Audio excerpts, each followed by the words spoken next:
All right. I think I'm calmed down from my last video. You, you can probably guess which one I did first. It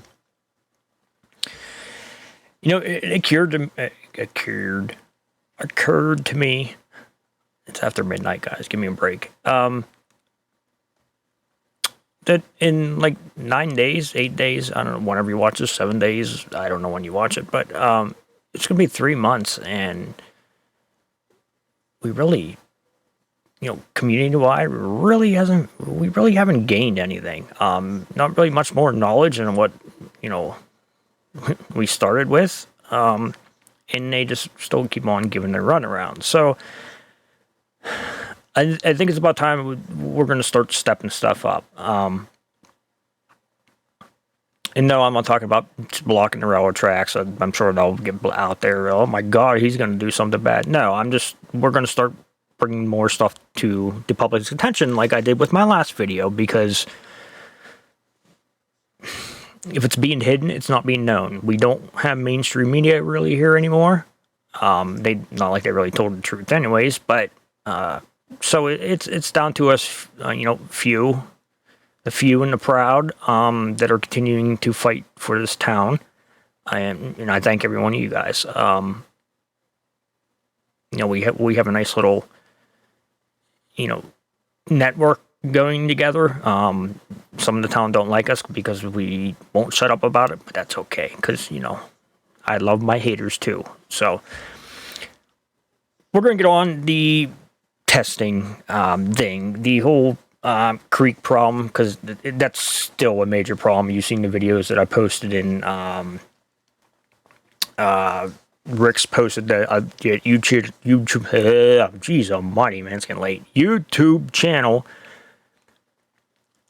that I posted of his.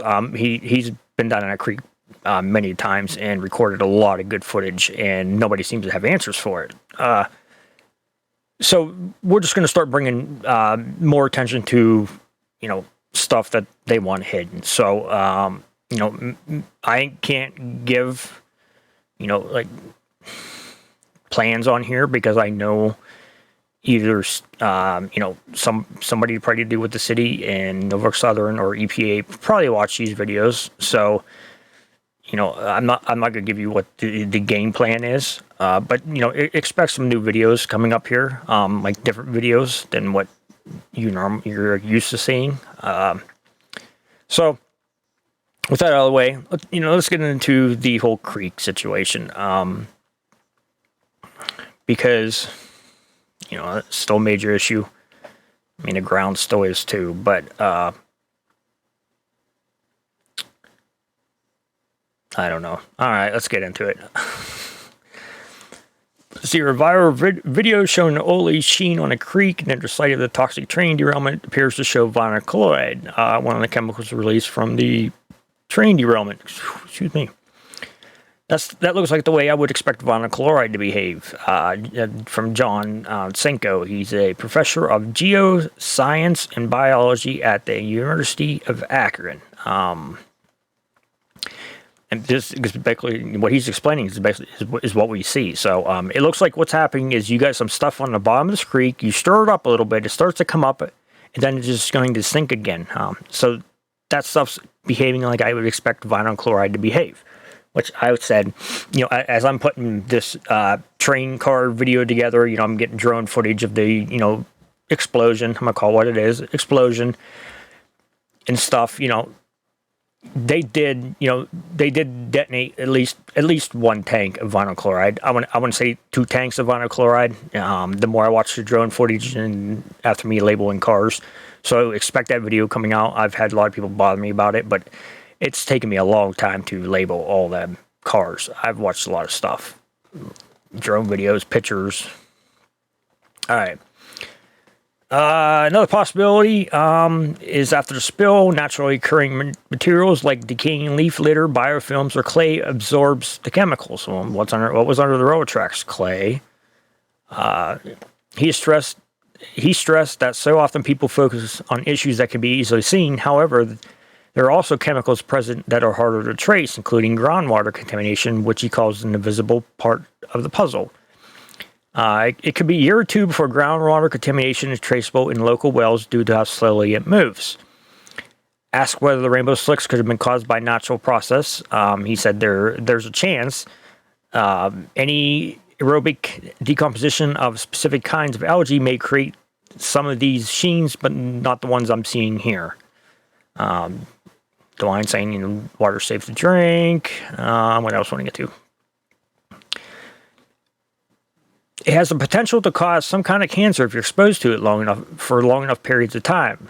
And I guess maybe the big problem with it is just not going to go away. Vinyl chloride is difficult to move because it's more dense than water, so it sinks to the bottom. The big reason it's tough to remove is because it doesn't dissolve in water, so it just kind of stays there and kind of like releases little bits over really long periods of time, which, you don't even have to disturb the creek. If you stand there and watch it long enough, you can see the rainbow bubbles just coming up by itself. Let's see here. The possible ways it could be removed is microorganisms that can convert it to a less toxic compound under certain conditions, or vacuuming it out. But that's tough, he said, adding it would be expensive, time-consuming, and generate a lot of waste in form of contaminated sediment. So we know that's not going to happen because, expensive and time-consuming. That's not, Norfolk's motto there. Cheap and quick, like the $5 hooker. Cautioning that he doesn't know what would really happen. He said one possibility would be to just leave it there. Okay. Another thing that may happen is they would just say, all right, it's there. Hopefully you can just cover up with more stuff and keep our fingers crossed that the sediment doesn't get swallowed up all the time. And eventually it just kind of gets buried and we don't have to worry about it. He said it's not desirable, but it's noted a similar process, not necessarily involving vinyl chloride, happened at Akron Summit Lake, which was a source of cooling water for local factories in the early 20th century. Because the water came back laden with heavy metals, oils, and chemicals from the factory, Summit Lake was too polluted for recreation for years.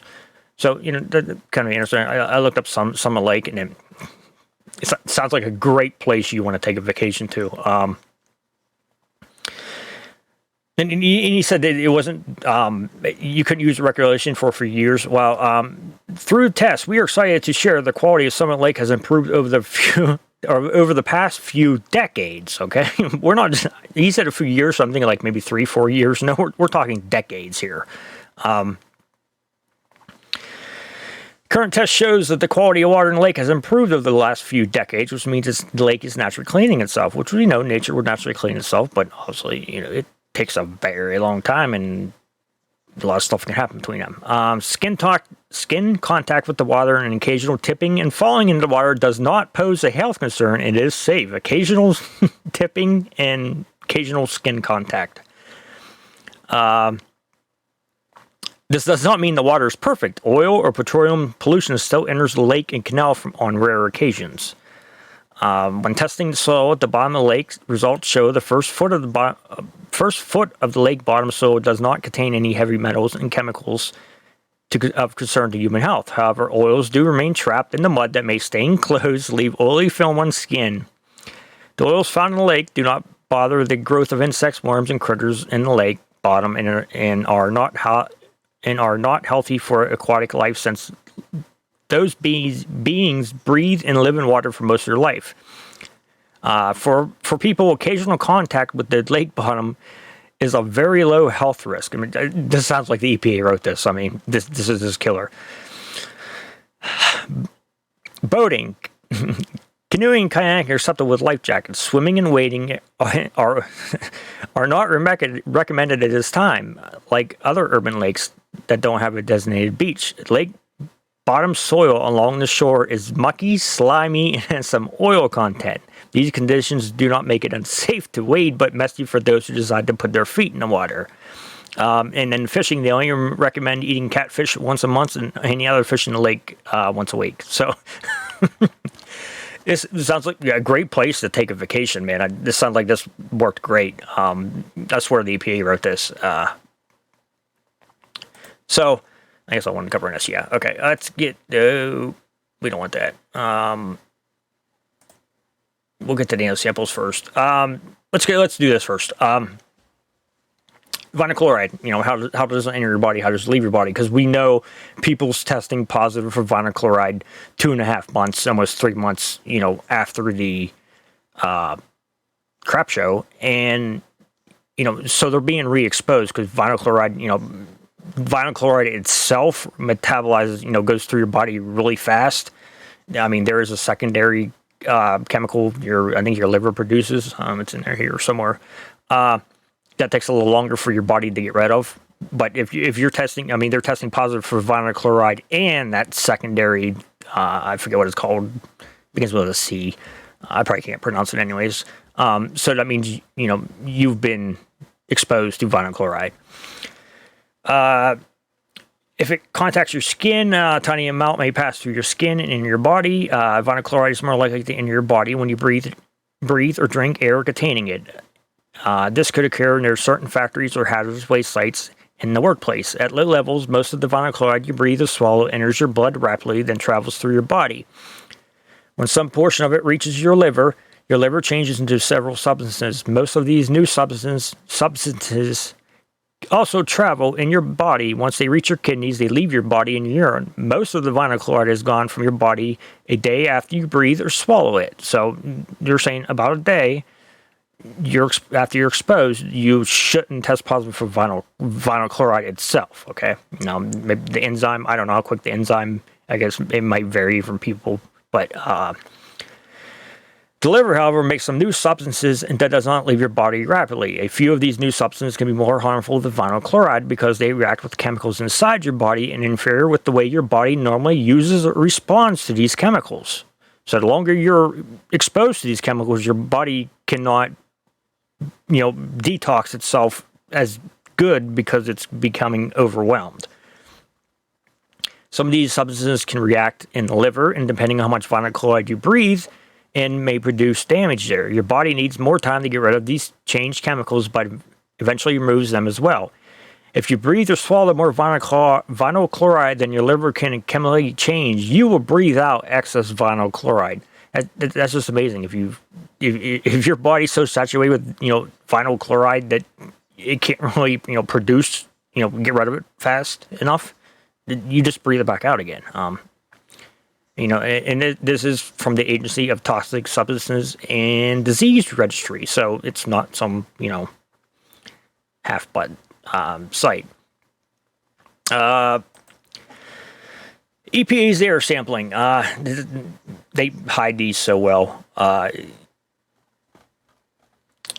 They give basically, they collect it, they laboratory analyzes, and then they label them as prelim results. Okay, after the prelim results, the lab's supposed to review it, and the final results are reported in independent review validation. Now, see, I think if you have the prelim results, you got the results from the test, it's pretty much final, unless you want to play with the numbers some. So they're using, I've seen these canisters in town. They're using canisters now. They're using these sorbent tubes. They collect the acrylic samples and the bags. They're using bags to collect air samples for vinyl chloride and benzene. So as up until April 10th was the last this was updated. They did 20,000.8 samples, lab results. So it's kind of interesting. Let's just only show the ones that are above the reporting limit. So that means they're higher. Some of these are like really high. And what do we want to pick on? Let's pick on acrolein. So I find it kind of interesting. Acrolein isn't really tested. The first time it was tested was on 2/8, and the last time it was tested on here is, it says what, February 28th? Is that right? 28, and yeah, February 28th was the last time they tested for acrolein. Okay, and that was the chemical that was like really high. In all these, there are 11 results that are over, not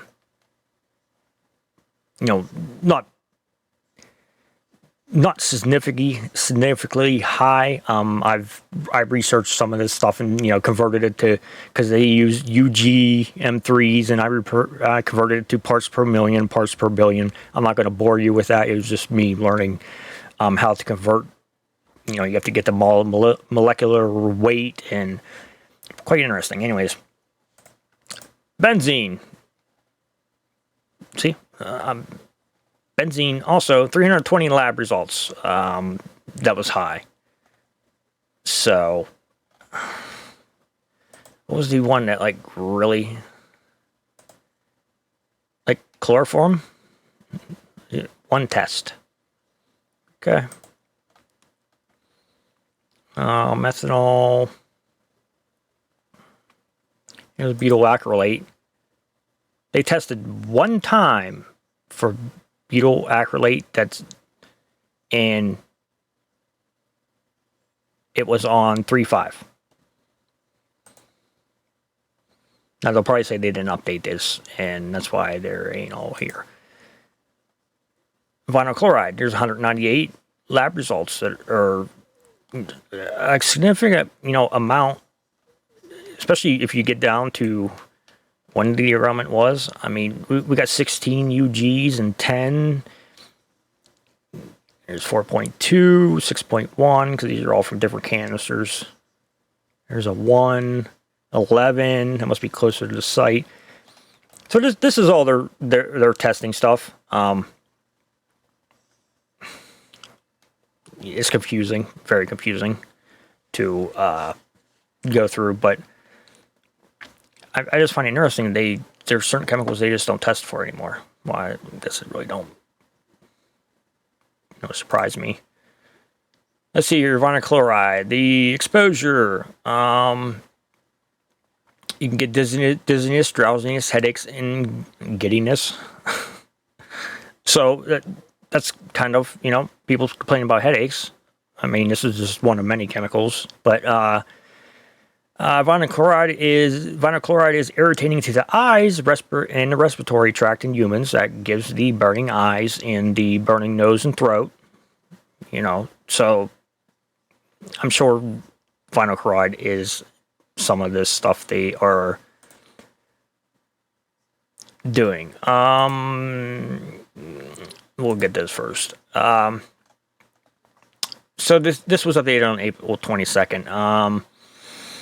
This is their 7-day look ahead. Let's see here. I already told you they got boat tracks up and going. They're so proud because they're still moving, soil and water from the site. They're going to continue monitoring groundwater. They're continue flushing and aeration of sulfur springs as water conditions permit. Now, see, I'm wondering, are they going to run the aeration machines again? The ones where it sprays the water, or are they just going to use the machines that put the bubbles in the water? I haven't seen them doing it yet, so I will keep my eye out for this week for that. Post-rain sediment sampling at area waterways, capturing the rainwater is what they got the big tanks for. And what to expect, there could be intermittent odors, but air monitoring will continue to ensure the community is safe. More traffic. The 2 million gallon water storage tanks has been installed. More equipment, tankers, and dump trucks and stuff will be in and around the community. There may be noise as work continues, and they still have the road closed. So, whatever. Now, as I said, we're going to kind of step it up here a little bit. We're gonna start following the money here, because I want to know what this money is being spent on, that is given to the town, and so we're going to start focusing on that some too. because I know there's a lot of stuff that, people in town, half the people still don't even have air purifiers yet. Some of that money could have been given to air purifiers. So let's see here. They donated $300,000 to the community foundation. It goes for projects such as, the splash pad at the community pool, the park, 4th of July, fireworks, whatever. I'm not really too interested in that because that's a community foundation. Where is the other ones? Yeah, see, they reimbursed and committed $3 million to fire equipment to use in derailment response. Well, why didn't you commit to other fire departments? There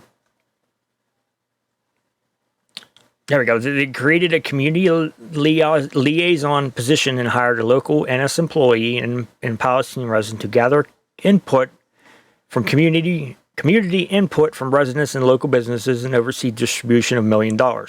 Okay, I want to know what's that $1 million being spent on. Same thing with the one below it. Established a $1 million community fund to support immediate community needs in East Palestine. The first $1 million may be controlled by Norfolk Southern. I don't know.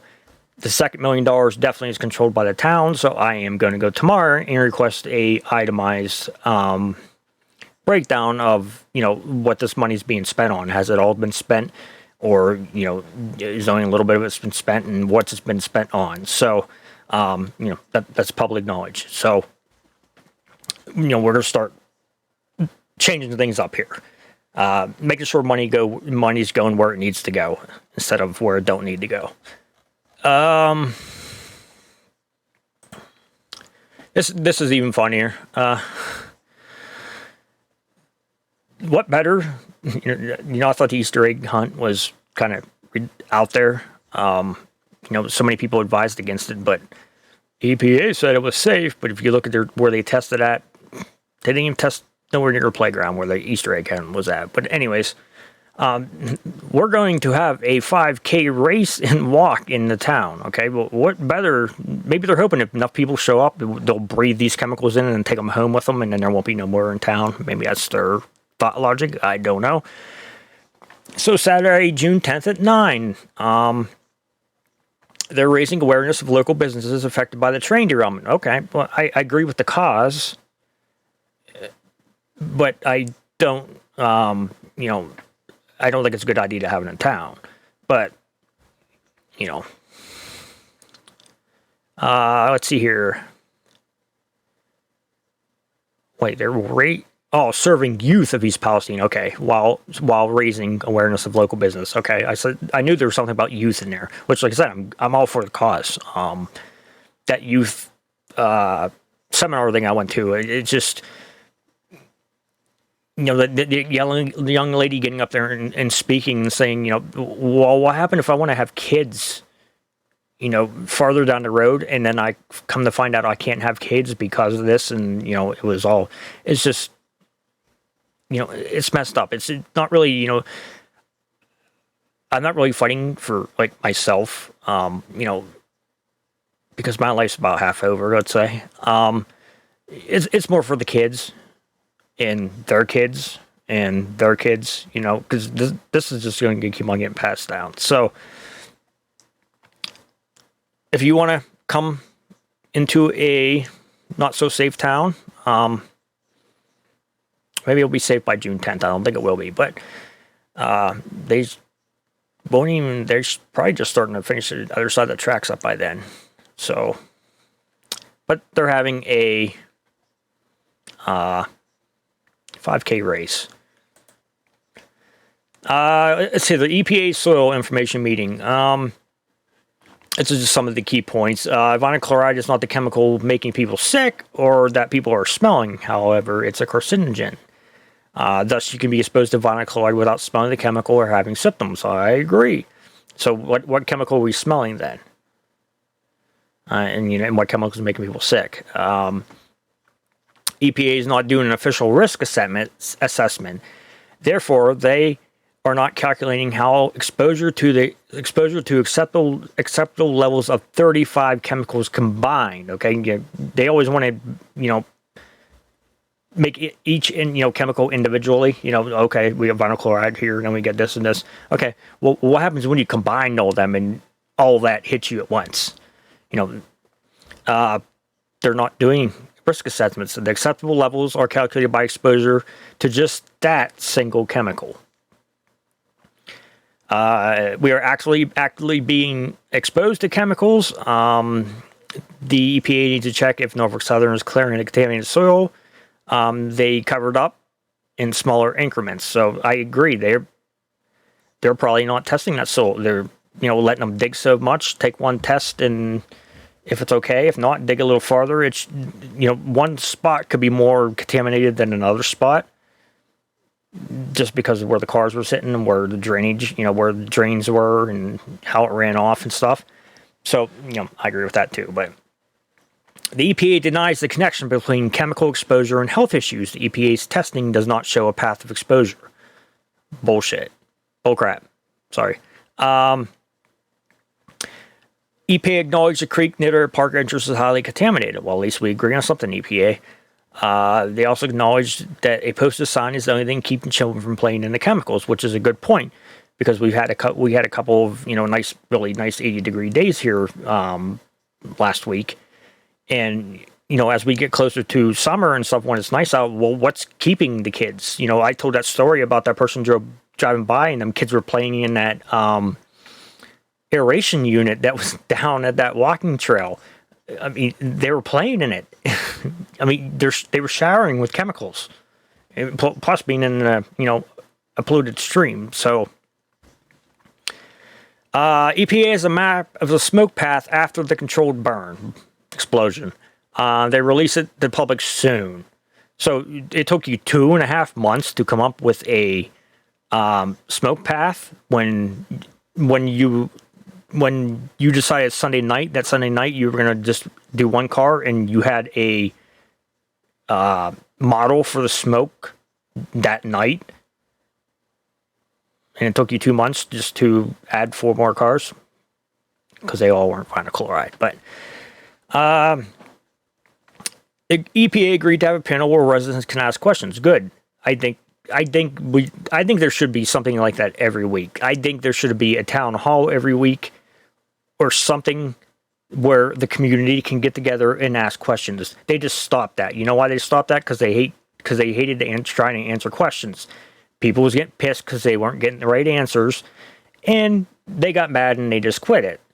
Well, I'm sorry, you want to take a leadership role, then you're going to have to answer the hard questions. I mean, it's common sense.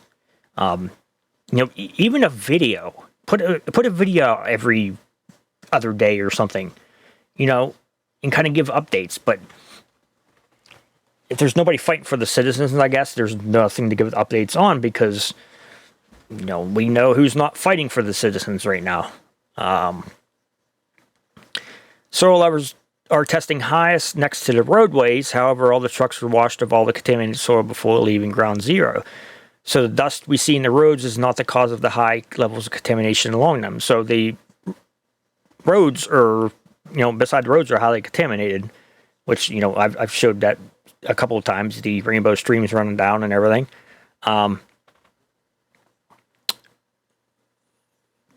But their fix to that was because the trucks was dragging. They're saying they were dragging contaminated dirt out. The fix to that was that they spray every truck off now. But why are you still getting high levels of contamination? So we already did that. We'll cover that in a separate video. Too. Let's see here.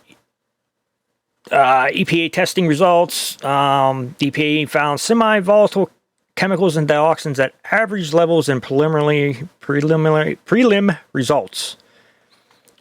Dioxins be formed as a byproduct of a controlled burn. Right now, the prelim results show dioxins at an average level of 4.5 per trillion compared to the standard average of 4.8 per trillion. Okay. See, the problem I have with average is, okay, if you live in a city with a lot of manufacturing, your SVOCs is going to test higher than if somebody living out in the country that's not near any of that stuff. So that's the problem I have. See how they're trying to hide it? The standard average, okay? Now, if you live in a city with a lot of manufacturing, it's going to be higher in the city than it is going to be in a country where there's not. See where they're trying to hide stuff? It's all in the wording. We collected enough samples that we can conclusively say the park is ready to be a playground and ready for people to swim. Ready for the tennis court. I was going to swim. I was thinking a creek. I forgot they had a pool. Ready for people to use the tennis court. Let's see here. He stresses the EPA still has more testing to do throughout the village, with the full assessment expected to wrap up by the end of May. So by the end of May, it sounds like the EPA is going to just basically say, fuck you, screw you. And what kind of article, what kind of ads is this, man? On WKBN. So it sounds like they're just going to, okay, you're good. We're going to pull out. At the derailment site, the cleanup continues. This summer, he expects long-term monitoring will begin, which could continue for years. He expects long-term monitoring. So it means in the May, they're just going to pull out and just say, screw you. It's still urging people to stay away from the derailment site. The Sulphur and Leslie Run, in all of those areas that are still contaminated. That's such a broad statement. I tell you can't make this. You can't make this stuff up. Okay, I think that's the last thing I'm gonna cover. Yeah, we're about 30 minutes. It's good enough. So what we learn, it's all in the wording, I guess. We still got dirty creeks. We still got dirty streets. But the air's okay. The soil's okay. I'm sure the water's still okay because, like I said, I give it about a year. Negley might be a little quicker because they are down in a valley and their wells aren't as deep, so they may see it more. They may see it before we do. If we see it, I hope we don't see it. I hope I'm wrong about all this, and I hope everything's fine. But common sense and science kind of tells my brain different. So. I don't know. I just keep your stuff, tested. I think they should do a weekly test on everybody's well. You shouldn't have to be paying out of pocket because it wasn't your fault. It was just their plain old stupidity is what caused all of it. So, anyways, all right, I'm gonna end that one there, and I may do one more after that. So it's only one. Yeah, I might do another one. I don't know. We'll see. I'll put this up real quick, and maybe I'll pump one more out tonight. And then I got stuff I'm going to do tomorrow. Not supposed to be very like the warmest, but it's supposed to be sunny. So, partly sunny. So I'll deal with that. All right, guys. I'm in this.